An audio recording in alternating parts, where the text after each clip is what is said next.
اعوذ باللہ من الشیطان اللعین الرجیم بسم اللہ الرحمن الرحیم الحمد للہ رب العالمین بارئ الخلائق اجمعین ثم الصلاة والسلام على سیدنا ومولانا ابی القاسم مصطفى محمد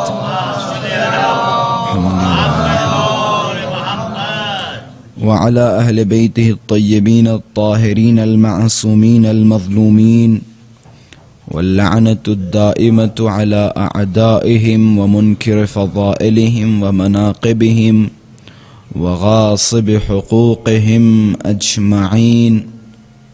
أما بعد فقد قال رسول الله صلى الله عليه وآله وسلم: من مات ولم يعرف امام زمانه مات میتة جاہلیہ. صلوات پڑھے محمد محمد وآل محمد. اللهم عجل لوليك الفرج والعافية والنصر واجعلنا من أعوانه وأنصاره. عظم الله أجورنا وأجوركم بمصاب الحسين عليه الصلاة والسلام وجعلنا وإيانا من الطالبين بثأره مع وليه الإمام المهدي المنتظر من آل محمد.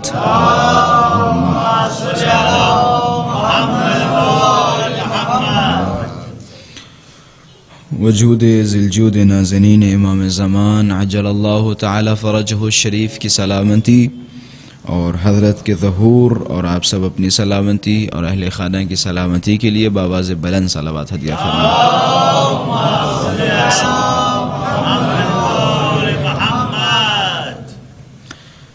عزیزان محترم، 7 محرم الحرام ہے. جیسے جیسے یہ تاریخیں عاشوراء سے نزدیک ہوتی جاتی ہیں، ہمارے دلوں میں حزن، ہمارے دلوں میں بکا اور ہمارے دلوں میں غموں میں اضافہ ہوتا چلا جاتا ہے. ان ایام کے بڑے احترامات ہیں. ایک احترام ان دنوں کا بڑے علماء نے اس مسئلے پہ بہت ہی زیادہ تاکید کی ہے کہ اپنے چہرے کی مسکراہٹ کو دور کر دو. کوشش کریں کہ ان دنوں چہرے پہ مسکراہٹ بھی نہ آئے کسی علت کی وجہ سے، کسی سبب کی وجہ سے. یہ ایام حزن ہیں، ایام غم ہیں، ایام حسینی ہیں، اور ایسے ایام کے جہاں میں نے شاید پہلی محرم یا استقبال اعضا میں بیان کیا تھا کہ جب چاند نمودار ہوتا ہے امام گریہ و زاری میں مصروف ہو جاتے ہیں، اور جیسے جیسے عاشوراء سے نزدیک ہوتے جاتے ہیں ویسے ان کی حالت میں تبدیلیاں پیدا ہوتی رہتی ہیں. آپ حضرات کے سامنے رسول اللہ کے ایک فرمان کو سرنامہ سخن قرار دیا. بڑے مشہور و معروف جملے ہیں اور ماشاءاللہ سے ہمارے بچوں کو بھی حفظ ہیں. حضرت فرماتے: من مات ولم يعرف امام زمانہ مات میتة جاہلیہ. جو مر جائے اور اپنے زمانے کے امام کو نہ پہچانے تو اس کی موت جاہلیت کی موت ہے. بڑی آسان حدیث، اور میں یہ بھی بیان کرتا چلوں ماشاءاللہ سے پڑھے لکھے افراد تشریف فرمائے. ہمارے پاس بہت کم ایسی حدیثیں اور ایسی روایتیں ہیں جو متفقن علیہ ہوں، یعنی جس پر اہل سنت حضرات اور اہل تشیع حضرات دونوں کا اتفاق ہو کہ بھئی یہ حدیث صحیح ہے. تو یہ حدیث جو میں نے آپ حضرات کے سامنے بیان کی، یہ حدیث بھی انہی احادیث میں سے ہے کہ جس پہ اہل سنت و اہل تشیع دونوں کا اتفاق ہے اس کی صحت پہ کہ یہ حدیث صحیح ہے. اچھا، اس حدیث کا جو آخری جملہ ہے میں اس کی پہلے وضاحت کروں پھر انشاءاللہ اپنے موضوع کی طرف. جو مر جائے اور اپنے زمانے کے امام کو نہ پہچانے اس کی موت جاہلیت کی موت ہے. تو حضرت سے پوچھا گیا کہ یہاں جاہلیت سے مراد کیا ہے؟ تو حضرت نے فرمایا یہاں جاہلیت سے مراد زمانہ جاہلیت ہے. یعنی رسول اللہ سے پہلے جو دور تھا جاہلیت کا، وہ کون سا دور تھا؟ وہ دور کفر کا دور تھا، نفاق کا دور تھا. تو گویا اگر حدیث کو پلٹیں اور جیسا کہ مولا نے فرمایا، مولا کے الفاظ کے مطابق ہم یہ ترجمہ کر سکتے ہیں کہ جو مر جائے اور اپنے زمانے کے امام کو نہ پہچانے تو اس کی موت منافقت کی موت ہے، کفر کی موت ہے. یہی ہے نا، کفر کی موت ہے. دیکھیں معرفت کا مسئلہ بڑا عجیب ہے. ماہ محرم الحرام ہے اور میرے خیال سے معرفت کی باتیں اس مہینے سے بہتر کسی مہینے میں سمجھ میں نہیں آئیں گی، کیونکہ ہمارے سامنے ایک آئیڈیل اصحاب کربلا کی صورت میں موجود ہیں کہ جنہوں نے معرفت کی تمام منزلوں کو طے کر کے ہمیں بتا دیا کہ معرفت دیکھو ایسی ہوتی ہے. غور فرما رہے ہیں میرے جملوں پہ؟ معرفت کی تمام منزلوں کو طے کر دیا اصحاب کربلا نے. اچھا، امام زمانہ کی جو بار بار کہا جا رہا ہے کہ معرفت حاصل کریں، معرفت حاصل کریں، معرفت سے مراد کیا ہے؟ معرفت سے مراد صرف و صرف پہچان ہے. مثال کے طور پہ ان کا نام یہ ہے اور ان کے بچوں کا نام یہ ہے اور فلاں تاریخ میں غیبت صغریٰ ہوئی، فلاں تاریخ پہ غیبت کبریٰ ہوئی، دیٹس اٹ. یہ معرفت ہے؟ یہ معرفت ہے؟ نہیں، یہ معرفت نہیں. اگر اس چیز کو معرفت کہتے ہیں تو معذرت کے ساتھ میں جملے نقل کر رہا ہوں، اگر اس چیز کو معرفت کہتے ہیں تو وہ افراد جو امام حسین کو قتل کرنے آئے تھے ان میں بھی معرفت امام حسین تھی. بھائی وہ بھی پہچانتے تھے کہ میرے سامنے جو کھڑا ہے وہ حسین ابن علی ہے، تیسرے امام ہیں، ان کے بیٹے کا نام یہ ہے، ان کی پوری ہسٹری جانتے تھے. ہسٹری جاننے کو معرفت نہیں کہا جاتا. غور فرما رہے ہیں؟ ہسٹری جاننے کو معرفت نہیں کہا جاتا، بلکہ جسے مان رہے ہو، جسے جان رہے ہو، اسے جاننے کے بعد اس کی اطاعت اور پیروی کرنے کو معرفت کہا جاتا ہے. اب اگر کوئی انسان یہ جاننا چاہتا ہو کہ ہمارے اندر اپنے زمانے کے امام کی معرفت ہے یا نہیں، تو یہ دیکھیں کہ آپ امام زمانہ کی اطاعت کر رہے ہیں یا نہیں. اگر امام زمانہ کی اطاعت کر رہے ہیں تو یقیناً آپ کے اندر معرفت ہے. ایک معنی تو یہ ہو گیا. دوسرا معنی، معرفت اگر آپ کے اندر ہوگی تو یقیناً آپ انتظار کریں گے. اگر آپ خود دیکھیں اپنے ذہنوں میں، اپنے دماغوں میں، اپنے دلوں میں خود جھانکیں اور دیکھیں، اگر آپ کے اندر امام زمانہ کے لیے تڑپ ہے، امام زمانہ کے لیے انتظار ہے، مین مسئلہ انتظار کا ہے. اگر امام زمانہ کے لیے انتظار ہے تو سمجھ جائیں آپ کے اندر معرفت ہے. اگر انتظار نہیں تو سمجھیں معرفت نہیں. کیونکہ معرفت جب آپ حاصل کریں گے تو ظاہر سی بات ہے معرفت کی ایک کڑی ہے امام زمانہ کا انتظار کرنا. اگر آپ کے اندر انتظار نہیں تو سمجھے معرفت نہیں. یہ جو یہاں پہ حجت خدا کی بات کی جا رہی ہے کہ جو بھی اپنے زمانے کے امام کو پہچانے بغیر مر جائے اس کی جاہلیت کی موت ہے. ہر دور میں خداوند متعال نے اپنی حجت اس زمین پہ رکھی، ہر دور میں. حدیث ہے بڑی خوبصورت، میں ایک عظیم منزل کی طرف لے کے جا رہا ہوں، بس تھوڑا توجہات کا تعلیم. حدیث بڑی مشہور و معروف ہے کہ جب سے خداوند متعال نے اس زمین کو پیدا کیا، اس زمین کو اپنی حجت سے خالی نہیں رکھا. ایک یہ حدیث. دوسری حدیث حضرت فرماتے ہیں کہ لولا الحجہ لساخت الارض باہلہا، اگر اس زمین پر حجت خدا نہ ہو، اللہ کی حجت نہ ہو، اللہ کا ولی نہ ہو، تو یہ زمین اپنے اہل کے ساتھ دھس جائے گی. اب اگر مجھ سے کوئی پوچھے کہ امام زمانہ کے وجود پہ سب سے بڑی دلیل کیا ہے، تو میں یہ کہہ سکتا ہوں ہماری سانسوں کا چلنا امام کے وجود پہ سب سے بڑی دلیل ہے. ہماری سانسوں کا چلنا. کیوں؟ کیونکہ مولا نے فرمایا اگر امام نہ ہوتے، حجت نہ ہوتی تو زمین خراب ہو جاتی. ظاہر سی بات ہے ہم بھی اس زمین کا حصہ ہیں، ہم بھی دھس جاتے، ہے یا نہیں؟ تو ہماری سانسوں کا چلنا اس بات کی دلیل ہے کہ امام کا وجود ہے. مولا نے فرمایا جب سے خدا نے آدم کو پیدا کیا یا اس زمین کو پیدا کیا، اپنی حجت سے خالی نہیں رکھا. پھر حضرت کے بڑے خوبصورت جملات ہیں اور ان جملات پہ غور کریں. یقیناً آج کے زمانے میں ہمیں ان جملات کی بڑی زیادہ ضرورت ہے. فرمایا اما ظاہر مشہور او غائب مستور، کہ اللہ کی حجت کا ہونا ضروری ہے. اب وہ اللہ کی حجت یعنی امام اما ظاہر مشہور، یا امام ظاہر ہے، مشہور ہے، او غائب مستور، یا امام غائب ہے، پوشیدہ ہے۔ اچھا، جب امام ظاہر ہوگا، آشکار ہوگا اور ہمارے سامنے مسائل پیش آئیں گے، ہمارے سامنے سوالات پیش آئیں گے، تو ہم کیا کریں گے؟ جو امام حاضر ہے اس کی خدمت میں جائیں گے اور اپنے مسائل کا حل طلب کریں گے۔ آسان ہے نا، امام کیونکہ حاضر و ناظر ہے، ہم امام کے پاس جائیں گے۔ مثال کے طور پہ پہلے امام کے زمانے میں جب بھی کسی کے ذہن میں کوئی سوال آتا تھا یا کوئی پریشانی آتی تھی تو دوڑتے ہوئے امام کے پاس چلے جاتے تھے۔ لیکن یہ جو دوسرا مسئلہ ہے کہ او غائب مستور، یا یہ کہ حجت خدا غائب ہوگی، پوشیدہ ہوگی، تو سائل نے، سوال کرنے والے نے بڑا زبردست سوال مولا کی خدمت میں پیش کیا کہ مولا اگر حجت خدا ظاہر ہوگی تو ٹھیک ہے، ہم اپنے مسائل ان کے پاس خود جا کے حل کر لیں گے، لیکن فَكَيْفَ يَنْتَفِعُونَ النَّاسِ بِالْحُجَّةِ الْغَائِبِ الْمَسْتُورِ۔ میں جملوں کی قدر کرنے والوں کے سامنے جملے بیان کر رہا ہوں کہ مولا جب اللہ کی حجت پردہ غیب میں ہوگی، اس وقت یہ مؤمنین اس حجت سے فائدہ کیسے اٹھائیں گے؟ بھائی آپ کے ذہنوں میں یہ سوال نہیں آیا؟ بھائی ہر شیعہ کے ذہن میں یہ سوال ہے۔ آخر ہم ایک ایسے دور میں زندگی بسر کر رہے ہیں کہ جہاں امام زمان پردہ غیب میں، امام زمان پردہ غیب میں، سوال تو بنتا ہے کہ جب امام پردہ غیب میں ہوں گے، جب امام غائب ہوں گے، تو امام کے وجود سے ہم استفادہ کیسے کریں گے؟ کیسے استفادہ کریں گے؟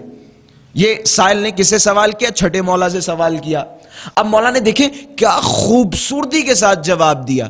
حضرت نے فرمایا کما ينتفعون الناس بالشمس اذا سطرها السحاب، کہ حجت غائب سے لوگ ویسے ہی استفادہ کریں گے جیسے سورج سے استفادہ کیا جاتا ہے جب سورج کو بادل گھیر لیتے ہیں۔ سورج کو بادل گھیر لیتے ہیں۔ اچھا میں کہوں گا مولا آپ نے مثال امام زمانہ کی سورج کے مانند کیوں دی؟ سورج کی طرح کیوں دی؟ کیا حکمت ہے؟ کیا راز ہے؟ عجب نہیں، مولا فرمائے پہلی حکمت تو یہ ہے کہ جب سورج نکلا ہوتا ہے، مثال کے طور پہ 11-12 بجے دن میں آپ دیکھیں تو پورا سورج نکلا ہوتا ہے، اور اگر اس کے سامنے بادل آ جائیں تب بھی سورج اپنی روشنی ہم تک پہنچاتا ہے۔ اللہ اکبر، جملے آپ تک پہنچا رہا ہوں۔ تب بھی سورج، اگرچہ سورج بادلوں کی وجہ سے غائب ہے لیکن اپنی روشنی ہم تک پہنچاتا ہے۔ ایک، اب دوسرا راز کیا ہے؟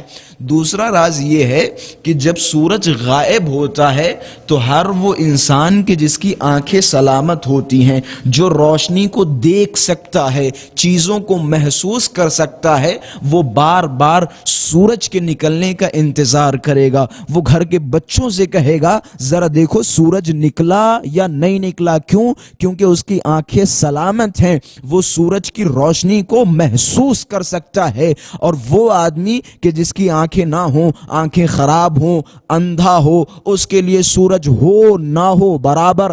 اب سمجھ میں یہ آتا ہے کہ امام نے امام غائب کی مثال سورج کے مانند دے کے ہمیں بتا دیا کہ امام کا انتظار وہی کرے گا جس کا دل زندہ ہوگا، اور جس کا دل مردہ ہو اس کے لیے برابر امام ہو یا نہ ہو۔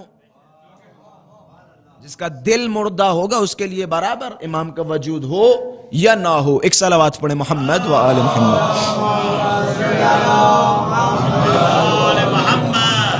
تو عزیزان محترم، ایام عزائی حسینی میں ہمارا ایک بہت بڑا فریضہ یہ ہے کہ ہم اپنے زمانے کے امام کو پہچانیں۔ آپ کو پتہ ہے اصحاب کربلا کی کامیابی کا سب سے بڑا راز کیا ہے؟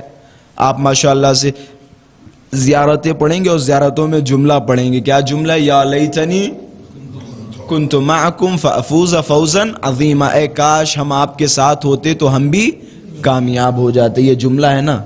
اچھا کبھی غور کیا اصحاب کربلا کی کامیابی کا راز کیا ہے؟ کیا راز ہے اصحاب کربلا جو کامیاب ہو گئے؟ اگر ہم بھی ان کے ساتھ ہوتے تو ہم بھی کامیاب ہو جاتے۔ راز کیا ہے ان کی کامیابی کا؟ ان کی کامیابی کا راز بتاتا چلوں کیا ہے؟ یقین جانے، دعوے کے ساتھ یہ جملے کہہ رہا ہوں، خدا کی قسم ان کی کامیابی کا راز صرف و صرف ایک ہے۔ وہ راز یہ ہے کہ انہوں نے اپنے زمانے کے امام کو پہچانا اور پہچاننے کے بعد اپنے آپ کو اپنے زمانے کے امام کے سامنے سرنڈر کر دیا، تسلیم کر دیا، اپنے زمانے کے امام کو پہچانا۔ اب اگر آپ بھی کامیاب ہونا چاہتے ہیں تو آپ اپنے زمانے کے امام کو پہچانیں، اپنے زمانے کے امام کی معرفت حاصل کریں، اپنے زمانے کے امام سے متصل ہوں۔ اصحاب کربلا کی کامیابی کا راز ہے امام شناسی، امام کو پہچاننا، اور یہی وجہ ہے کربلا میں آپ جتنی شخصیتیں دیکھیں، چاہے وہ ابو الفضل عباس، جناب علی اکبر، جناب قاسم، جتنی بھی شخصیتیں ہیں، ہر شخصیت کی کامیابی کا راز صرف اور صرف ایک ہے، اپنے زمانے کے امام کی شناخت، اپنے زمانے کے امام کی پہچان۔ یہی پہچان ہے جو ہمیں دوسروں سے جدا کرتی ہے۔ آج کے زمانے میں بھی یقین جانیں، آج کے زمانے میں بھی معیار امام شناسی ہے۔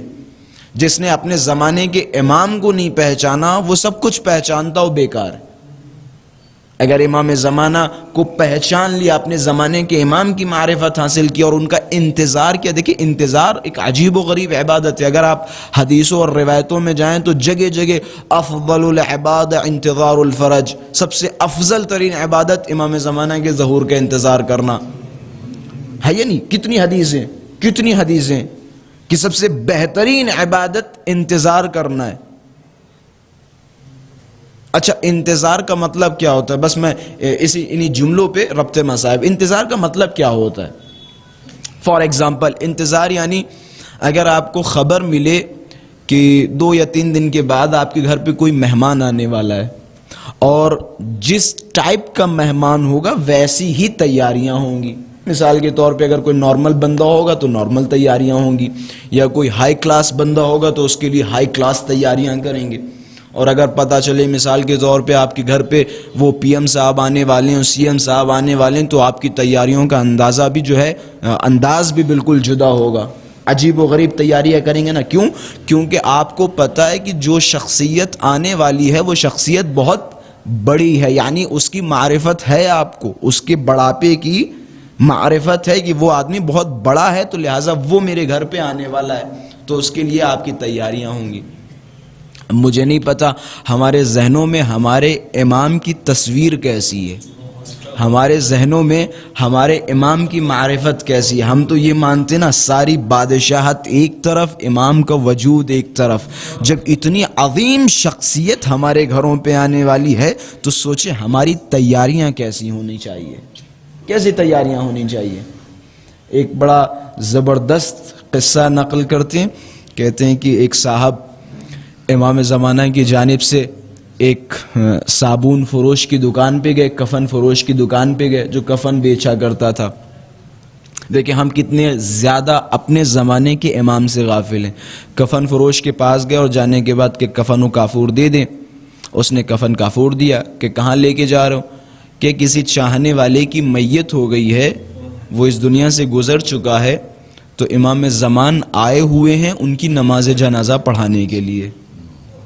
اب جیسے اس دکاندار نے، صابون فروش نے، رجل صابونی نے یہ سنا کہ امام زمان آئے ہوئے ہیں تو فوراً اس کے اندر اشتیاق پیدا ہوا امام زمانہ سے ملنے کا، کہ مجھے بھی اپنے ساتھ لے چلو، امام زمانہ سے ملاقات کروا دو۔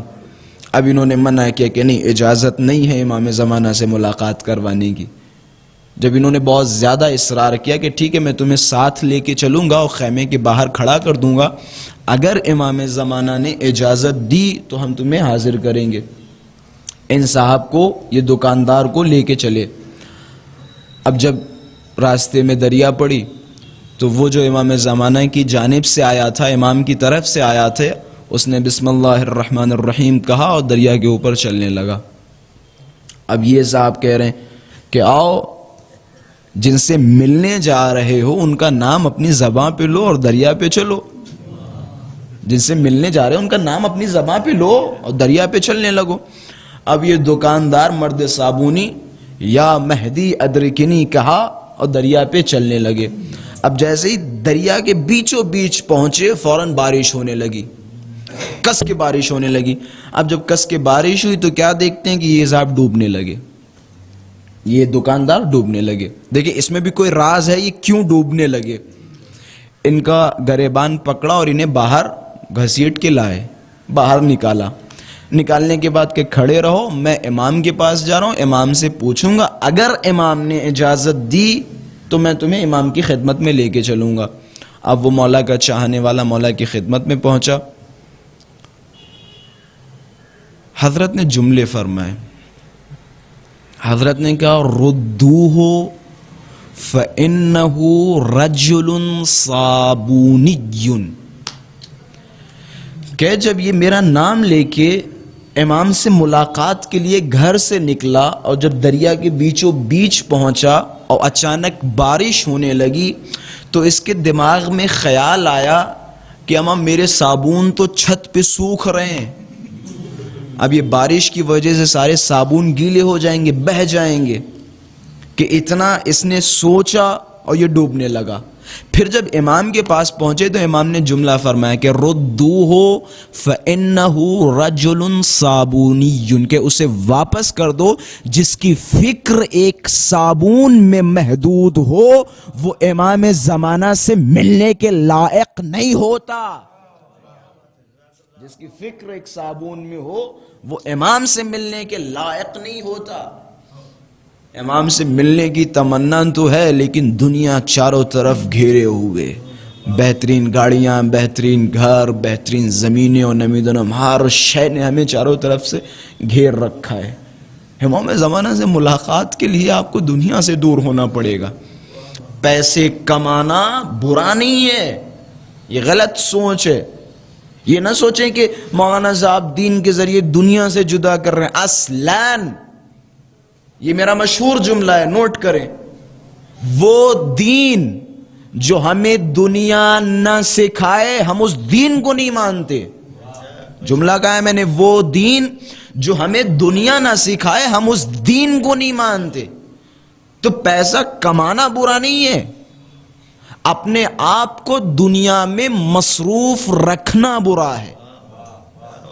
اپنے آپ کو دنیا میں مصروف رکھنا برا ہے. آپ خوب پیسہ کمائیں, خوب محنت کریں, لیکن جتنا پیسہ کما رہے ہیں, جتنی محنت کر رہے ہیں, تو اس پیسے کی وجہ سے دین سے دور نہ ہوں, آپ کی فکریں نہ بدلیں. آپ دیکھیں یہ نارملی ایک جب چھوٹا مڈل کلاس کا آدمی ہوتا ہے تو اس کی فکر اور اس کی سوچ الگ ہوتی ہے. اب جیسے جیسے اس کا کلاس بڑھتا رہتا ہے تو اس کے اندر غرور بھی آتا رہتا ہے, گھمنڈ بھی آتا رہتا ہے, رشتہ داروں سے کنارہ کشی, اور بھی دھیرے دھیرے دھیرے دھیرے, میں سب کی بات نہیں کر رہا ہوں, ایک نارملی سب سے آہستہ آہستہ کنارہ کشی, رشتہ داروں سے دور ہو گئے, دوستوں سے دور ہو گئے, بھائیوں سے دور ہو گئے, اور پھر اس کے بعد پہلے چھوٹے موٹے ہوٹل میں جاتے تھے, اب ایسے ہوٹل میں جا رہے ہیں جہاں بل تقریباً 8-10 ہزار کی آئے. یہ ساری اسراف ہے, اسراف ہے. اور اسراف کے حوالے سے بڑا خوبصورت جملہ ہے.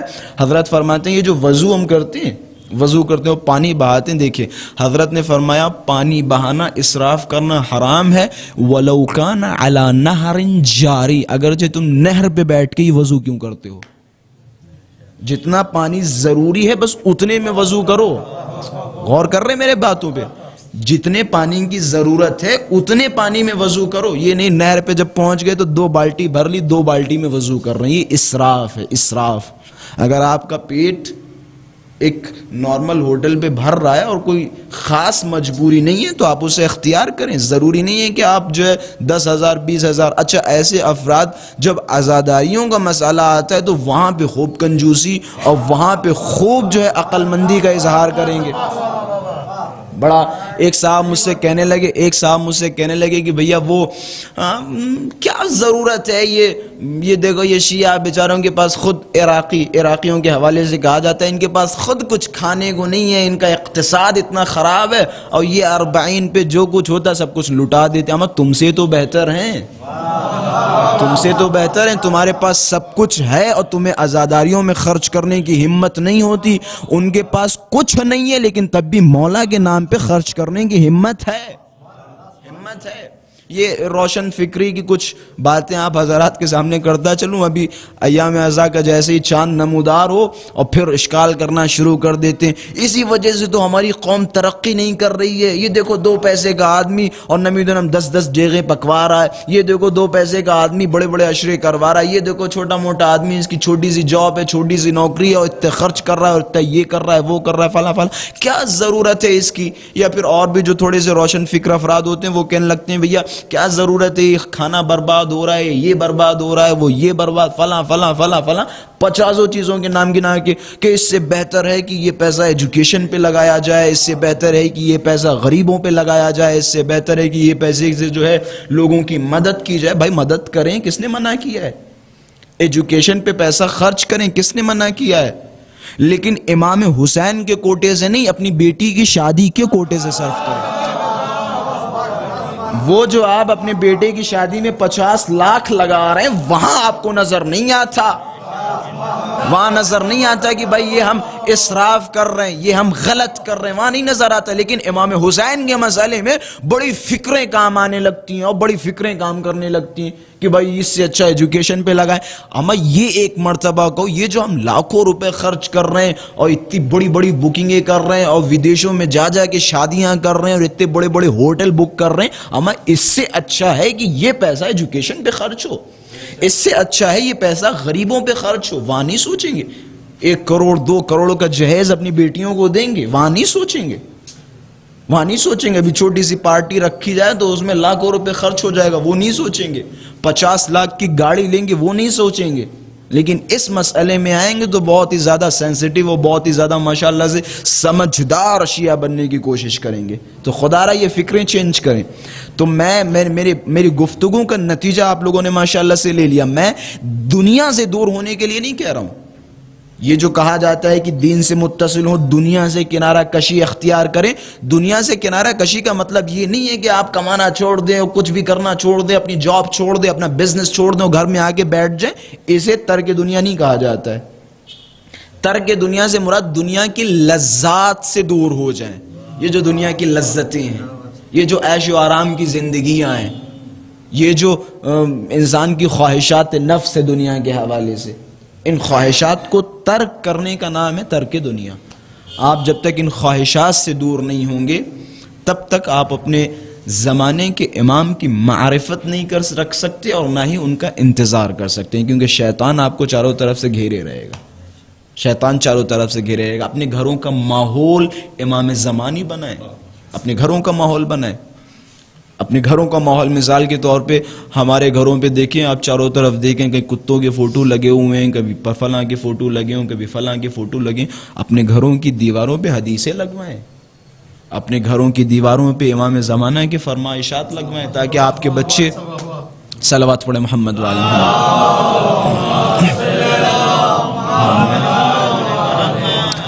یہ میں آخری نقطہ بیان کرتا چلوں. یہ جو گھروں پہ یہ جو بینر دیکھ رہے ہیں چاروں طرف بینر, اس میں بڑی حکمتیں پوشیدہ ہیں. آپ کی جب ایک مرتبہ نظر پڑ رہی ہے نا, السلام علیک یا زینب کبریٰ, مثال کے طور پہ یہ جو نظر پڑی نا, اس نظر کا پڑھنا خداوند متعال اس آنکھ کے لیے ثواب لکھنا شروع کر دیتا ہے. صرف میں نے دیکھا صرف. اب سوچیں آپ کے گھروں پہ امام زمانہ والا ماحول ہے, ایک منتظر والا ماحول ہو اور چاروں طرف حدیثیں لکھی ہوں, تو عالم کیا ہوگا, گھر کی روحانیت کیسی ہوگی, معنویت کیسی ہوگی. آپ کا بچہ سو کے اٹھے گا, سب سے پہلے آپ کے بچے کی نظریں ان بینرز پہ پڑیں گی, ان حدیثوں پہ پڑیں گی, اور پھر آپ شان سے کہہ سکتے ہیں کہ بھائی دیکھو ہم نے اپنے بچے کی کیا تربیت کی ہے. تربیت بڑا اہم مسئلہ ہے. یہ حدیثوں کا دیکھنا, آپ اپنے بچوں کو حدیثیں حفظ کروائیں, کوئی سخت نہیں ہے. ابھی مثال کے طور پہ ایک ہندی کا اسٹوڈنٹ جب اسکول میں آتا ہے اور اسے مجبوری میں تمل کا سبجیکٹ دے دیا جائے تو وہ 1 سال میں کور کر لیتا ہے, سیکھ لیتا ہے. میں خود تمل کا سبجیکٹ لے چکا ہوں چنئی میں اور میں پاس بھی کر چکا ہوں. تو کوئی سخت نہیں ہے. اور جبکہ عربی زبان بہت شیرین ہے. آپ 40 حدیثیں حفظ کرائیں, اپنے بچوں کو 40 حدیثیں حفظ کرائیں. کہتے جس آدمی نے 40 حدیثیں اہل بیت کے فضائل میں حفظ کی, جہنم کی آگ اسے نہیں جلائے گی. 40 حدیثیں حفظ کریں, بسم اللہ الرحمن الرحیم من کنت مولاہ فہذا علی مولا ایک، افضلکم علی تم میں سب سے افضل علی ہیں، اقضاکم علی تم میں بہترین قضاوت کرنے والے علی ہیں. چھوٹی چھوٹی سی حدیث ہے، انما انا مدینۃ العلم وعلی بابها، چھوٹی سی حدیث، انا مدینۃ الحکمہ وعلی مفتاحها، چھوٹی سی حدیث. 40 حدیثیں حفظ کرائیں اپنے بچوں کو. یہ حدیثوں کا حفظ کا سلسلہ یقین جانیں، یہ جو آپ حدیثیں لکھتے ہیں نا کسی کاغذ پہ، جب تک آپ کی یہ تحریر باقی رہے گی ملائکہ آپ کے لیے استغفار کرتے رہیں گے. میں ایک حدیث سناتا چلوں. مولا نے فرمایا کہ من ذکر فضیلۃ من فضائل اہل البیت، من ذکر فضیلۃ من فضائلنا، کہ جو بھی ہمارے فضائل میں سے صرف ایک فضیلت کو ذکر کرے تو خدا اس کے تمام گناہوں کو معاف کر دیتا ہے. ایک فضیلت کا صرف ذکر کرے خدا اس کے گناہوں کو معاف کر دیتا ہے. اچھا، اور جو انسان فضیلتیں سن رہے ہیں ان کا کیا ہوگا؟ کہ من سمع فضیلۃ من فضائلنا، کہ جو بھی ہماری فضیلتوں میں سے ایک فضیلت سنے، یا من سمع فضیلۃ من فضائل علی ابن ابی طالب، جو بھی علی کی فضیلتوں میں سے ایک فضیلت سنے، غفر اللہ الذنوب التي اکتسبها بالاذن، تو خدا اس کے ان تمام گناہوں کو معاف کر دیتا ہے جو گناہ اس کے کان کے ذریعے ہوں. یعنی جو غیبتیں سنتے ہیں، لوگوں کی برائیاں سنتے ہیں اس کان کے ذریعے، خدا ان گناہوں کو معاف کر دیتا ہے. اچھا بس یہی نہیں، آگے بھی ہے کہ جو بھی ذکر کرے اس کا ایک الگ مسئلہ، جو بھی فضیلت سنے اس کا بھی ایک الگ مسئلہ ہے. کہ یہ جو بینر اور یہ تختیاں جو لگی ہوتی ہیں، کہتے ہیں من نظر الى فضیلۃ من فضائل علی ابن ابی طالب، کہ جو بھی علی کے فضائل میں سے کسی ایک فضیلت کی طرف نظر ڈالے. مثال کے طور پہ آپ صبح گھر میں اٹھے اور سامنے آپ کے دروازے پہ لکھا ہوا ہے من کنت مولاہ فہذا علی مولا. آپ کے بچوں نے اٹھنے کے بعد اس حدیث کو دیکھا تو مولا فرماتے جو بھی حدیث کی طرف ایک فضیلت کی طرف دیکھے تو غفر اللہ الذنوب التي اکتسبها بالعین، تو خدا اس کے تمام ان گناہوں کو معاف کر دیتا ہے جو اس کی آنکھوں کے ذریعے سے کیے گئے ہوں. سوچیں آنکھوں کے ذریعے سے کتنے گناہ کیے جاتے ہیں، آپ کو پتہ ہے سب سے زیادہ گناہ اس آنکھ کے ذریعے سے ہوتے ہیں. آپ روڈ پہ نکلیں اور نامحرم کی طرف نظریں پڑے ہو، آنکھوں کے ذریعے سے پہلے دیکھتے ہیں کسی نامحرم کو، دیکھتے ہیں اور دیکھنے کے بعد پھر ذہن میں خیالات و تصورات آنا شروع ہوتے. ہر شے کے گناہ کی کنجی یہ آنکھیں. اور یہی وجہ ہے کہ جو اندھے ہوتے ہیں اس دنیا میں انہیں کہا جاتا ہے روشن دل. میں بعض ممالک میں گیا ہوں تو وہاں پہ اندھے کو اندھا نہیں کہا جاتا، کہا جاتا ہے یہ روشن دل ہے، یعنی دل اس کا روشن ہے، کیونکہ انہیں پتہ ہے ہر گناہ کی کنجی اور چابی آنکھیں ہوتی ہیں. آنکھیں ایک چیز کو دیکھتی ہیں اور دیکھنے کے بعد پھر فوقعت الواقعہ، پھر واقعہ واقع ہو جاتا ہے. تو یہ پھر فرمایا کہ من کتب فضیلۃ من فضائل علی ابن ابی طالب، کہ جو بھی علی کی ایک فضیلت لکھے کسی تختی پہ، کسی کاغذ پہ، 20 روپے کی ایک کاپی لا کے اپنے بچوں کو دے اور ان سے کہیں کہ بھائی اس پہ فضیلتیں لکھیں، آپ اس پہ نام علی لکھیں. کہتے ہیں جب تک اس کی یہ تحریر باقی رہے گی آپ مر جائیں گے، اس دنیا سے چلے جائیں گے، قبر میں جائیں گے، حاشر سب کچھ، لیکن جب تک یہ تحریر باقی رہے گی خدا کچھ ملائکہ کو معین کرے گا جو آپ کے لیے استغفار کریں گے، جو آپ کے گناہوں کی معافی خدا کی بارگاہ میں مانگیں گے. تو خلاصہ کلام اپنے گھروں کا ماحول حسینی بنائیں، علوی ماحول بنائیں، امام زمانی ماحول بنائیں، اپنے گھروں کے چاروں طرف بینرز لگائیں، اپنے گھروں کے چاروں طرف حدیثیں لگائیں، نہ یہ کہ کتے اور گھوڑوں کی تصویریں لگائیں. اپنے گھروں کا ماحول امام زمانہ والا بنائیں، اپنے گھروں کا ماحول اس طرح سے بنائیں خدا نہ کرے امام زمانہ آپ کے دروازے پہ کھڑے ہوں اور دق الباب کریں اور آپ پوچھیں کون؟ امام زمانہ فرمائے میں تمہارے وقت کا امام، اور آپ کو یہ کہنا پڑے مولا 5 منٹ کی اجازت دیں میں آپ کو گھر میں لے کے آ جاؤں. کہ 5 منٹ میں کیا کریں، پہلے وہ کتے کی تصویریں اٹھائیں، یہ اٹھائیں، وہ اٹھائیں، وہ فلاں فلاں فلاں صفائی کریں. نہیں، آپ پہلے سے اپنے گھر کا ماحول امام زمانی بنائیں تاکہ امام زمانہ آئیں، امام زمانہ کو ہم اپنے گھر پہ لا سکیں. اس طرح کا ماحول بنائیں. یہ ہوئی امام زمانہ کے لیے تیاری. امام زمانہ کے لیے تیاری یہ ہوئی. اس طرح کی تیاریاں کریں اپنے امام زمانہ کے لیے، اس طرح تیاری کریں. آپ کو پتہ ہے امام زمانہ کا ظہور بڑی علامتیں ہیں، نمیدن فلاں فلاں فلاں. اچھا، آج کے دور میں زیادہ تر ہوتا ہے کہ ابھی یہ ہوگا، اس کے بعد امام زمانہ کا ظہور ہوگا، یہ ان پہ وہ فلاں صاحب فلاں پہ حملہ کریں گے، چین یہ کرے گا، ہندوستان یہ کرے گا، ایران یہ کرے گا، عراق یہ کرے گا، پھر امام زمانہ کا ظہور ہوگا. میں کہتا چلوں جملہ آپ حضرات کے سامنے ماشاءاللہ سے صاحبان فہم تشریف فرما ہے. امام زمانہ کا آنا حتمی ہے، علامتوں کا واقع ہونا حتمی نہیں ہے. بھائی علامتوں کا واقع ہونا حتمی نہیں ہے، امام کا آنا حتمی ہے، امام کا آنا ضروری ہے. علامتیں جو ہمیں بتائی جاتی ہیں، سنائی جاتی ہیں، 2 طرح کی علامتیں، ایک ہے علامت حتمیہ اور ایک ہے غیر حتمی. 5 علامتیں ایسی ہیں جو حتمی ہیں، جو حتماً واقع ہوں گی. اس کے علاوہ جتنی علامتیں یہ غیر حتمی ہیں، ممکن ہے ہو، ممکن ہو نہ ہو. مثال کے طور پہ یہ جو علامتیں سنتے ایسا ہوگا، ویسا ہوگا، فلاں ہوگا، فلاں، ممکن ہے ہو، ممکن ہے نہ ہو. لیکن صرف 5 علامتیں ایسی ہیں جو امام کے ظہور سے پہلے حتماً ہوں گی. پہلی خروج سفیانی، دوسری خروج یمانی، خسف ارض بیدا، مکہ اور مدینہ کے بیچ ایک زمین ہے جو دھس جائے گی، یہ تیسری علامت ہے. پہلی علامت سفیانی کا خروج، دوسری سید یمانی کا خروج، تیسری علامت خسف ارض بیدا، بیدا نام کی ایک زمین جو مکے اور مدینے کے بیچ ہے، یہ دھس جائے گی. اس کے بعد امام کا ظہور ہو جائے گا، یہ تیسری. چوتھی علامت ہے صیحہ آسمانی، ندائی آسمانی، آسمانی ندا ہوگی، الا یا اہل العالم، اے دنیا والو تم جس کا انتظار کر رہے تھے وہ امام تمہارے سامنے آ چکا ہے، امام زمانہ. یہ کچھ علامتیں ایسی جو حتمی، اس کے علاوہ کوئی علامت حتمی نہیں ہے. اور پھر یہ علامتیں بھی ضروری نہیں کہ عالمی پیمانے پہ ہوں، یعنی جیسے یہ واقع انٹرنیشنل پوری دنیا میں خبر مل جائے. نہیں، ممکن ہے سفیانی کسی ایک خطے میں خروج کرے اور یمانی کسی ایک خطے میں خروج کرے، اور آج 6 مہینے ہو چکے ہوں اور کل امام زمانہ کا ظہور ہو جائے. اسی لیے حدیثوں میں موجود ہے کہ امام زمانہ ظہور فرمائیں گے بغتتن، عربی کا لفظ ہے بغتتن یعنی اچانک. تو ہم اپنے آپ کو اس طرح سے تیار رکھیں کہ اگر کل امام زمانہ کا ظہور ہو تو ہم امام کے لیے تیار ہوں، آمادہ ہوں.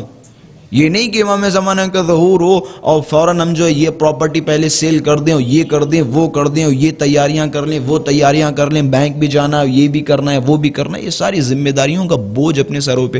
تو خلاصہ کلام، امام زمانہ سے اگر متصل ہونا ہے، امام زمانہ کا منتظر بننا ہے تو دنیا سے کنارہ کشی اختیار کریں، اپنی سادہ زندگی رکھیں. یقین جانیں آپ پیسے خوب کمائیں، حلال رزق خوب کمائیں، لیکن اپنی زندگی ہمیشہ سادہ رکھیں. یقین جانیں جو آپ کو سادی زندگی میں لذتیں ہیں، وہ لذتیں آپ کو کہیں نہیں ملنے والی ہیں. اور خاص کر کے آپ مثال کے طور پہ کروڑ پتی ہوں اور کروڑ پتی ہونے کے باوجود ایک سادہ ڈاؤن ٹو ارتھ والی زندگی آپ گزاریں، پھر دیکھیں کیا مزہ ہے، کیا لذت ہے. آپ غریبوں کے ساتھ بیٹھیں، سب کے ساتھ بیٹھیں، اپنے رشتہ داروں کا خیال رکھیں، اپنے پرانے دوستوں کا خیال رکھیں، پھر لذت دیکھیں زندگی کی. تو دنیا سے کنارہ کشی کا مطلب کیا ہوا؟ دنیا کی لذتوں سے کنارہ کشی. اور جنہوں نے دنیا کی لذتوں سے کنارہ کشی اختیار کی انہیں موت سے ڈر نہیں لگتا.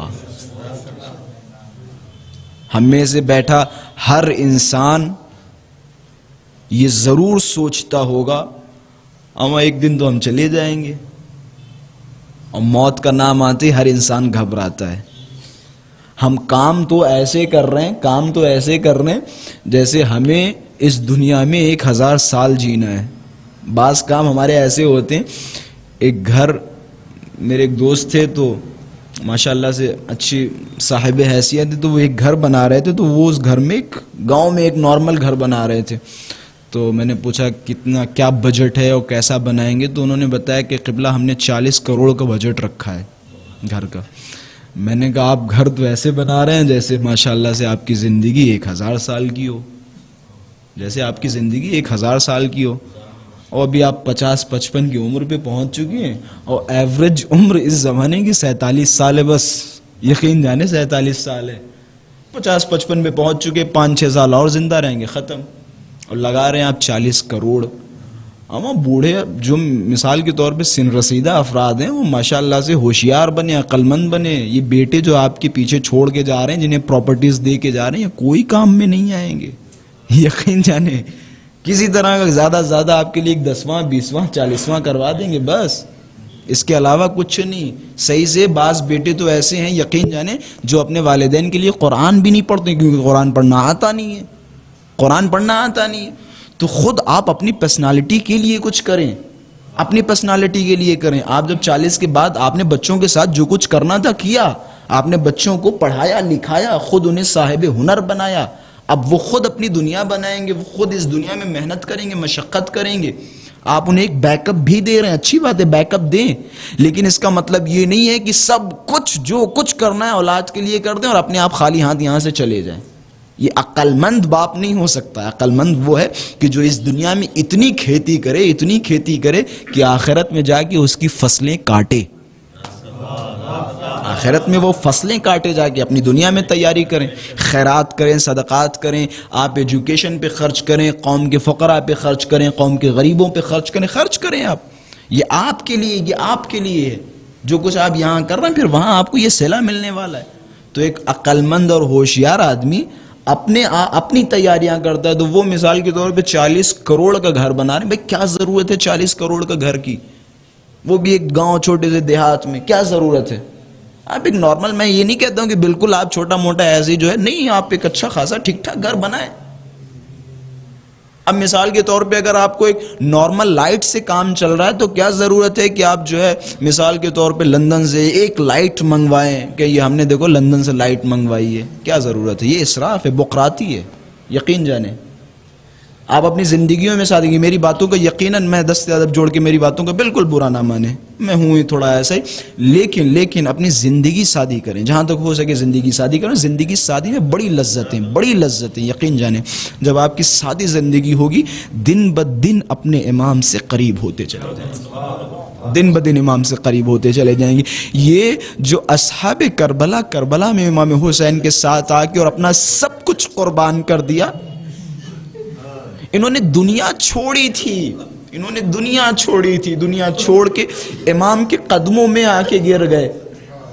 جب انسان کے دل میں دنیا کے لیے محبت نہیں ہوتی ہے نا، تو جب اس سے سوال کیا جاتا ہے کہ بھائی تمہارے نزدیک موت کیسی ہے، تو اس کا جواب بالکل الگ ہوتا ہے۔ روز عاشورہ جب امام حسین، روایتوں کے جملے، شب عاشور جب امام حسین ایک نامہ لیے ہوئے، ایک خط لیے ہوئے اور سب کے نام گنا رہے ہیں، اے عباس کل تمہیں مار دیا جائے گا، اے اکبر کل تمہیں بھی مار دیا جائے گا، جب سب کے نام لے رہے تھے نا، تو ایک 13 سالہ بچہ دوڑتا ہوا امام کے پاس آیا، اور آنے کے بعد مولا کی خدمت میں دست ادب جوڑے کہ مولا کیا اس میں میرا بھی نام ہے؟ کہ بیٹا قاسم، اس سے پہلے کہ میں جواب دوں میرے سوال کا جواب دو کہ جی چچا جان، کہ بتاؤ ذرا کیف الموت عندک، تمہارے نزدیک موت کا مزہ کیسا ہے، تمہارے نزدیک موت کیسی ہے؟ جب دیکھیں انسان اپنے امام کو پا لیتا ہے تو پھر اس کی زبانیں بدل جاتی ہیں، اس کے مزاج بدل جاتے ہیں، اس کی کیفیت بدل جاتی ہے۔ اب جیسے امام حسین نے پوچھا بیٹا قاسم ذرا بتاؤ تمہارے نزدیک موت کیسی ہے، عجب نہیں، جناب قاسم نے فرمایا عمو جان احلا من العسل، جب موت اپنے زمانے کے امام پہ ہو تو شہد سے شیریں ہوتی ہے، کہ جب موت اپنے امام پہ ہو تو شہد سے شیریں ہوتی ہے۔ بس اتنا سننا تھا۔ امام حسین نے جملہ فرمایا کہ بیٹا قاسم اس فہرست میں تمہارا بھی نام ہے، اور وہ ننھا اصغر جو جھولے میں جھول رہا ہے اس کا بھی نام ہے۔ بس اتنا سننا تھا۔ جناب قاسم نے امام حسین سے فرمایا عمو کیا یہ اشقیاء خیموں میں آ جائیں گے؟ خدا آپ کی نوازوں پر رحمت نازل فرمائے. خدا کوئی غم نہ دے سوائے غم مظلوم کربلا کے کہ بیٹا قاسم یہ خیمے میں نہیں آئیں گے بلکہ میں غریب اس بچے کو ہاتھوں پہ لے کے اشقیاء کے درمیان جاؤں گا. ہاں زیادہ رو بس میں مختصر مسائل پڑھوں گا.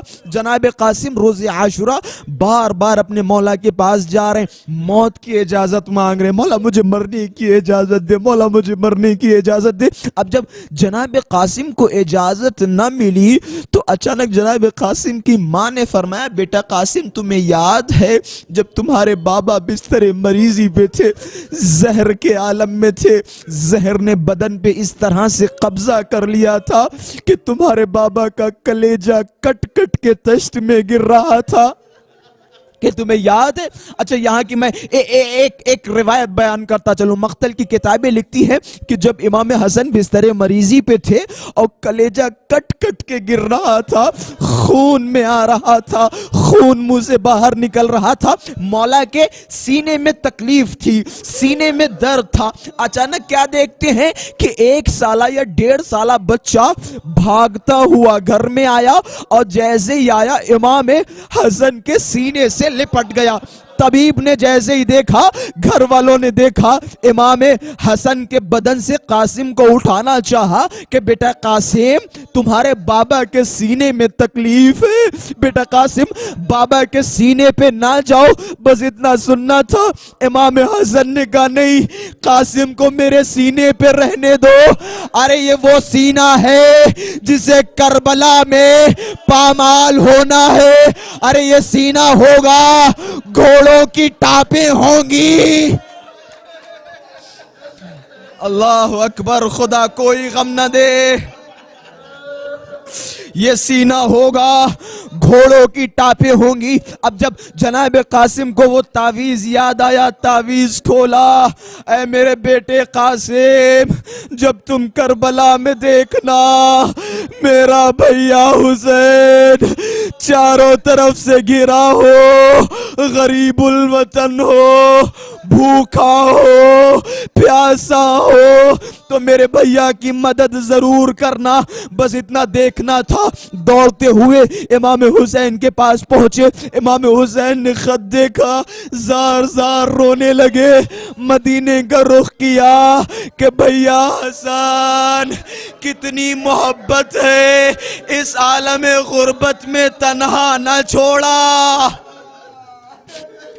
اللہ اکبر, اس عالم غربت میں تنہا نہ چھوڑا. بس عزادارو امام حسین نے جناب قاسم کو اجازت دی, لیکن جب اجازت دی ہے نا, مقتل کی کتابیں لکھتی ہیں کہ جب یہ نامہ, جب یہ خط امام حسن نے پڑھا, امام حسین نے پڑھا, تو جناب قاسم نے امام حسین اور امام حسین نے جناب قاسم کو اتنی تیزی سے گلے لگایا اور اتنی تیز تیز روئے, شاید وہ اس مظلومیت پہ روتے ہو. ارے حسین پہ کیسا وقت آ گیا کہ ننھے ننھے بچے حسین کی حفاظت کر رہے ہیں. کہتے حسین نے قاسم کو کس کے گلے لگایا. مقتل کی کتابیں لکھتی ہیں کہ اتنا روئے فغشی علیہما, کہ دونوں پہ غشتاری ہوا, زمین پہ گرے. بس عزادارو جناب قاسم کو آمادہ کیا گیا, تیار کیا گیا. اچھا آپ کو پتہ ہے زرہ کے فائدے کیا ہوتے ہیں؟ زرہ کے فائدے یہ ہوتے ہیں کہ ایک شہ سوار اپنے بدن پہ زرہ ڈالتا ہے. زرہ کے فائدے یہ ہوتے ہیں کہ اگر کوئی تلوار لگے تو زرہ اس تلوار کے وار سے بچاتی ہے, یا اگر شہ سوار گھوڑے سے زمین پہ آ جائے اور گھوڑے دوڑنے لگے تو زرہ بدن کی حفاظت کرتی ہے. لیکن جب جناب قاسم کو تیار کیا گیا, اب امام حسین ایک ایک زرہ لے کے آ رہے ہیں. قاسم کا جسم اتنا چھوٹا ہے کہ کوئی زرہ قاسم کے بدن پہ نہیں آ رہی. بس عزادارو ختم کیے مصائب, قاسم کو سوار کیا, میدان کارزار میں پہنچے. اب دیکھیں قاسم کے بدن پہ کوئی زرہ نہیں ہے. عجب نہیں, روایتوں کے جملے ہیں. مقتل کی کتابیں لکھتی ہے کہ قاسم کو جب عمر سعد نے شمر سے خطاب کرتے ہوئے کہا اے شمر تو کسے مارنے گیا ہے؟ یہ علی کا پوتا ہے، یہ علی کا پوتا ہے، یہ حسن کا لاڈلا ہے، اگر اسے مارنا ہے تو چاروں طرف سے گھیر لو۔ بس آخری روایت، امام حسن کے لاڈلے کو شمر نے چاروں طرف سے گھیرا۔ اب گھیرنے کے بعد ایک لعیب پیچھے سے چھپ کے قاسم کے سر پہ وار کرتا ہے۔ اب جیسے ہی وار ہوا، قاسم گھوڑے پہ ڈگمگائے، زمین پہ تشریف لائے۔ اب دیکھیں قاسم کے بدن پہ زرہ نہیں ہے، آواز دی، ارے چچا میری مدد کو آئے، بس اتنا سننا تھا۔ حسین دوڑے، اب ادھر کے گھوڑے ادھر، ادھر کے گھوڑے ادھر، قاسم کا لاشا پامال ہو گیا۔ حسین نے ابا کے دامن کو بچھایا، پھولوں کی طرح قاسم کے بدن کے ٹکڑوں کو جمع کیا۔ ارے سلام ہو ان ٹکڑوں پہ جو